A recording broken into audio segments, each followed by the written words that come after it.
and we guess we want to stop to say that the Clintons are now arriving as well, Bill and Hillary Clinton.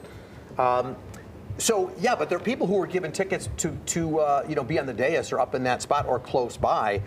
Clearly, some of those tickets would have been reneged, but they're not all VIP tickets. Congressmen, for example, were given, I believe it was about 70 tickets each.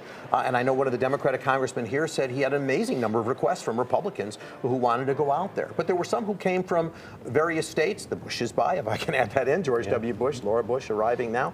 And by the way, but George W. Bush has been amazingly out of politics since he left office. With everything that has gone on, the Obama administration, the Trump administration, the Biden administration, you never heard from him at all. Though it was interesting at former President Carter's funeral, when the Bushes arrived, he kind of gave Obama a bump chest, kind of hit him in the stomach, but did not interact with the Trump. So there's some things there, but Bush believes that his role is to not be there. And there's former President Obama coming in. Without he sat Michelle. next to Donald Trump. That's right. And they seem to be quite cordial. There's a lot of people who were upset about that. Most people were curious to know what they were talking about. But look, you're in that situation, like or don't like Obama, he's